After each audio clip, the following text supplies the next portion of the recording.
सबसे पहले तो आसिम भाई मैं आपको खराज तहसीन पेश करूंगा कि पाकिस्तान में एक ऐसा नौजवान है जो लोगों को फ्री में इंफॉर्मेशन दे रहा है, लोगों को ये बता रहा है कि स्कैम से कैसे बचा जा सकता है, लोगों को ये बता रहा है कि आप एक्चुअल में किस तरह से स्टडी वीज़ा के लिए अप्लाई कर सकते हैं, आप किस तरह से जॉब वीज़ा के लिए अप्लाई कर सकते हैं। पाकिस्तान में ज़्यादातर स्कैम ही होता है। तो आसिम भाई मुझे ये बताइएगा कि सबसे पहले किस तरह का स्कैम पाकिस्तान में आपने देखा कि किस तरह का स्कैम हो रहा है और ये चीज़ आपको करनी चाहिए कि आपको लोगों को बताना चाहिए, कौन से टाइप्स के स्कैम आपने देखे हैं यहाँ? यार बहुत सारे स्कैम है, इस पर अगर बताने लगे बहुत सारे टाइम आपका लग जाएगा, वीडियो लंबी हो जाएगी। स्कैम हर तरह का होता है जी।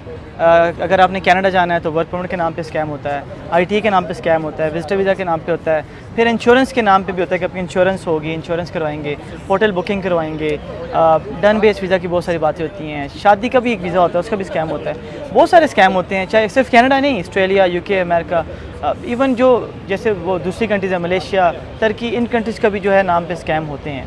अच्छा आसिम भाई, अगर कोई स्टूडेंट है वो विलिंग है कि मैं जाके कनाडा जाके पढूं, वहाँ से तालीम हासिल करूँ, आला तालीम, और वो किस तरह से स्टडी वीज़े के लिए अप्लाई कर सकते हो, उसको कितने पैसे चाहिए होते हैं और क्या क्या प्रोसेस होता है उसका, ये शॉर्ट में आप बता दें अगर। हाँ देखिए, कनाडा में ना बहुत सारे पाकिस्तानी स्टूडेंट्स आ रहे हैं माशाल्लाह से, और उसकी खास वजह है ना कि इसीलिए कनाडा आ रहे हैं, कनाडा पीआर देता है, पीआर काफ़ी आसानी से मिलती है। आप अगर किसी कंट्री में जाते हो, अगर आपको पीआर नहीं मिलेगी तो फ़ायदा क्या। अब यूके अच्छी कंट्री है, ऑस्ट्रेलिया अच्छी कंट्री है, लेकिन पीआर की थोड़ा सा वो चांसेस कम होते हैं, अनसर्टेनिटी कि आपको मिलेगी नहीं मिलेगी। कनाडा का ये वादा है, अगर आपने कनाडा में आकर स्टडी की तो आपको पीआर मिलेगी और बहुत जल्दी मिलती है। तो स्टडी के लिए आपके पास मिनिमम 12 क्लासेस होनी चाहिए जी कनाडा के लिए, मिनिमम 10+2 जैसे आप कहते हैं, 10+2 आपकी DA भी हो सकती है, AO लेवल्स भी हो सकता है, फिर FSC भी हो सकती है। फिर आप मिनिमम आपकी 18 साल की एज होनी चाहिए, और फिर एक होता है आइल्स एकेडमिक, ब्रिटिश काउंसिल का या IDP जो भी है, आपको मिनिमम उसमें 6 बैंड्स चाहिए, listening, reading, writing, speaking, each में आपको 6 बैंड्स चाहिए, कनाडा की रिक्वायरमेंट है। और अगर आप किसी यूनिवर्सिटी कॉलेज में एडमिशन लेते हो तो पूरे साल की आपको फ़ी देनी है। जैसे यूके में आप सिर्फ एक सेमेस्टर की देते हो, लेकिन कनाडा में आपको पूरे साल की फ़ीस देनी है, फिर आप अप्लाई करते हैं, फिर बहुत सारे। अच्छा आसिम भाई, अगर मेरे जैसा बंदा, कोई मिडिल क्लास बंदा अगर विलिंग है वो बाहर जाने के लिए, कि वो चाहता है कि मैं जाऊँ बाहर से स्टडी करके आऊँ, पाकिस्तान में तालीम का जो मयार है वो सबको पता है, तो मैं जब अपनी अगर कोई प्रॉपर्टी बेच के जाता हूँ, कोई वालदैन की कोई ज़िंदगी भर की जमा पूंजी लगा के अगर मैं जाता हूँ, तो ये ख्वाहिश होती है कि वहाँ जाऊँ, वहाँ मैं काम करूँ, जॉब करूँ, वो जो पैसे मैंने इन्वेस्ट किए हैं वहाँ से मैं निकाल सकूँ। तो क्या वहाँ पे जो बंदा अगर स्टडी वीज़े के लिए जाता है तो वहाँ पे उसको जॉब अपॉर्चुनिटी किस तरह से मिलती है, और वो क्या वो पैसे वापस कमा सकता है, ला सकता है, और कितने अरसे में ला सकता है? सबसे पहले मैं चीज़ क्लियर कर, पाकिस्तान की एजुकेशन बुरी नहीं है, बहुत अच्छी यूनिवर्सिटी लेवल की एजुकेशन हैं वो बहुत अच्छी हैं। IT, जो आपका हेल्थ केयर डिपार्टमेंट है, बहुत सारे लोग हैं जो कनाडा में यहाँ से पढ़ के जॉब्स कर रहे हैं, एक्सप्रेस एंट्री, PNP में। तो स्टडीज़ अच्छी, जो उससे पहले अगर आप कह लें FFSC प्राइवेट, उसमें प्रॉब्लम्स हैं, लेकिन आगे एजुकेशन आपकी अच्छी है। अब अगर आप कनाडा जाते हो स्टडीज़ के लिए तो डेफिनेटली एक तो आप जब आप स्टडीज़ के दौरान होते हो तो आप फुल टाइम जॉब नहीं कर सकते। आप इतने पैसे कमा सकते हो कि आप अपनी फ़ी वगैरह या अपना जो रेंट वगैरह है वो कर सकते हैं, लेकिन एक दफ़ा आपकी स्टडी मुकम्मल होती है तो आपने जो पैसे लगाते हैं आपसे डबल कमा सकते हो पैसे। मतलब क्या बात है, वो जो लोग बोलते हैं कि आप स्टडी के दौरान ही जो है ना वो जो कंसल्टेंट होते हैं वो कहते हैं जी आप इतने पैसे अगर लगा रहे हैं, मेरे जैसे बंदे को चूना लगाने के लिए, मिडिल क्लास बंदे को जिसके पास इतनी इन्फॉर्मेशन भी नहीं होती, उसको चूना लगाने के लिए कहते हैं जी आप अगर 30 लाख खर्चा कर रहे हैं, 40 लाख खर्चा कर रहे हैं, तो आप विद इन ईयर, 1 साल के अंदर वो जो है अपना पैसा वापस कर लेंगे, साथ में स्टडी भी कर लेंगे, साथ में काम भी कर। तो क्या इस तरह से होता है वाकई में? नहीं, स्टडी के दौरान आप उतना ही काम कर सकते हो जितना गवर्नमेंट आपको अलाउ करती है। जैसे कनाडा, यूके, ऑस्ट्रेलिया में 20 आवर्स पर वीक होता है, एक हफ्ते में 20 घंटे आप काम कर सकते हो। तो 20 घंटे काम करके आप इतना ही कमा सकते हो कि आप अपनी यूनिवर्सिटी की फ़ी कोशिश कर सकते हो, भर सकते हो, आप अपना खाने पीने का जो है वो कर सकते हो। जब आपको सेमेस्टर ब्रेक होता है, आपको एक महीने की छुट्टी होती है, उसमें आप इतने पैसे कमा लेते हो, अपनी फ़ी जो है वो भर सकते हो अगले साल की, अगले सेमेस्टर की। अच्छा आसिम भाई, मैंने आपसे पीछे भी एक सवाल किया कि अगर स्टूडेंट वहाँ पे आला तालीम के लिए जाना चाहता है तो उसके लिए कितने पैसे चाहिए उसको कनाडा जाने के लिए? कनाडा के लिए जी दो जो प्रोग्राम्स हैं, एक तो डिप्लोमा अगर आप करते हो, एक डिग्री। डिप्लोमा होता है यूनिवर्सिटीज़ कॉलेजेस वगैरह में होता है, उसकी फ़ी थोड़ी कम होती है, कम से कम आप कह लें कि कैनेडियन 15 से 16,000 कैनेडियन डॉलर्स आपके पास होने चाहिए। ये पूरे साल की फ़ीस बता रहा हूँ, सेमेस्टर की नहीं बता रहा। कनाडा पाकिस्तानी से पूरे 1 साल की फ़ी मांगता है वीज़ा प्रोसेस करने के लिए।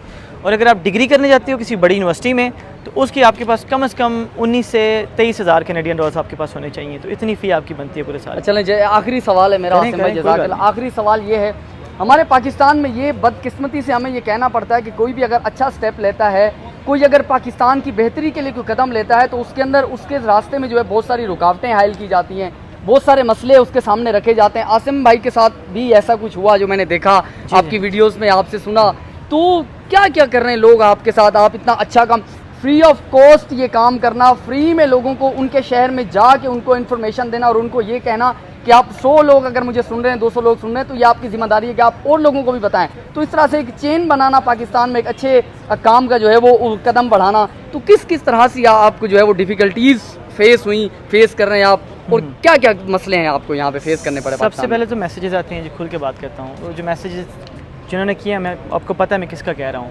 उसके बाद आपके ऊपर केसेस खुल जाते हैं एक लीगल तरीके से, जो कि चलें अब बात कहीं और चली जाएगी।